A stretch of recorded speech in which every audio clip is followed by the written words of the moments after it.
There is a posting on YouTube now. The title of it is "Why No Looting in Japan After Tsunami and Earthquake of 2011."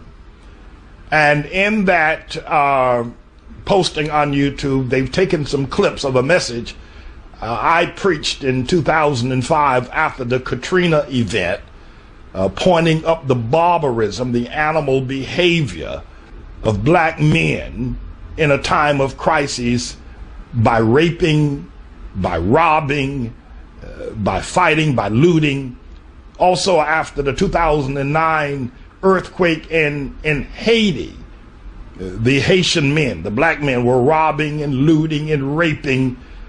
In the wake of that tragic event, what black men are inescapable.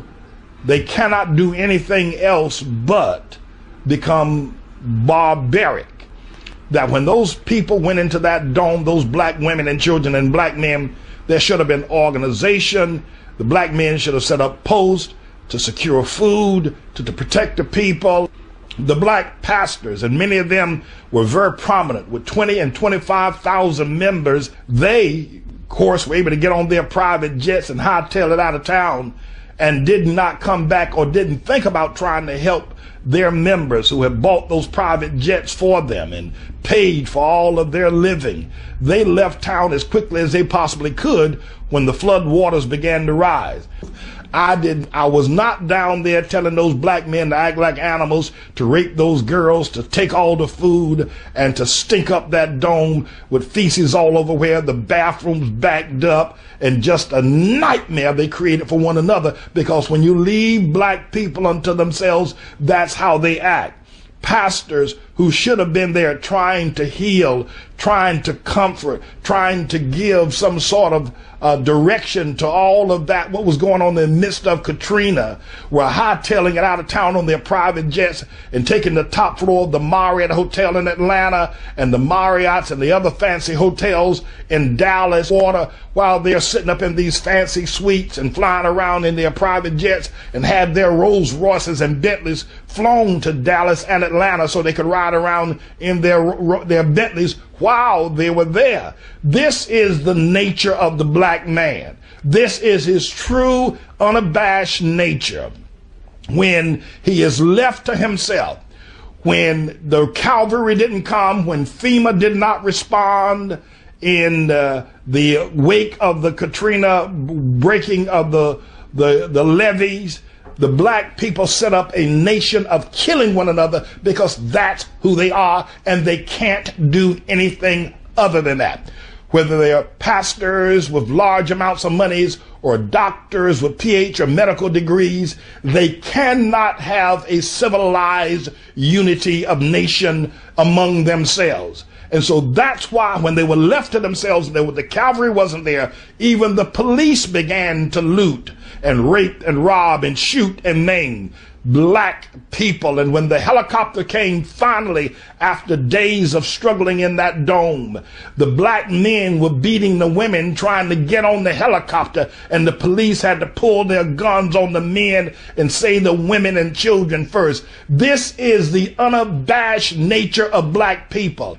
You get angry with me because I will not walk lockstep with the lie that black leaders and bleeding heart liberal white leaders tell about black people. I speak the truth about black people. It isn't because I hate them. If somebody doesn't tell the truth, they're only going to get worse. Now, I want you to compare what happened in Katrina and compare what happened in Haiti to what's going on now with the Japanese people, how orderly they are, how considerate they are of one another, how patient they are of one another, how they are responding to a disaster far worse than Katrina. You don't see looting. There is not one report of looting, of raping, or inhumanity towards man of the Japanese people one towards another.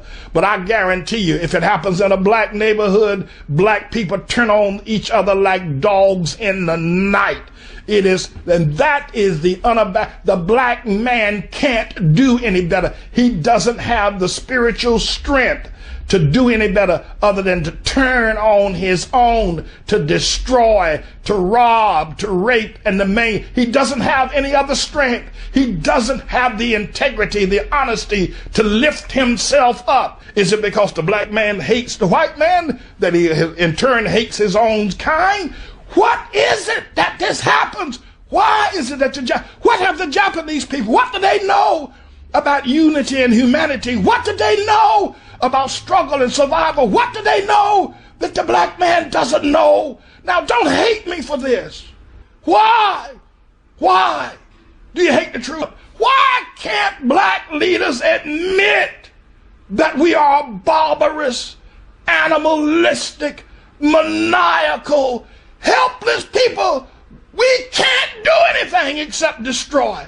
We can't build. We cannot. The only thing we can do is destroy. No president, black nor white, can solve our problems. We've got something internally in our blood worse than sickle cell that causes us to attack one another. Why do you hate me? Why do you hate me? Because I speak the truth. Look at the depth of what's happening. Look at what's going on all around you. Look at the death, the suffering, the poverty, the brokenness. And you want to continue that? Perchance the reason why you can't love what I say is because you are an animal and you don't respond in the human species culture of human relations one to the other. You are an animal. That's why you hate what I say.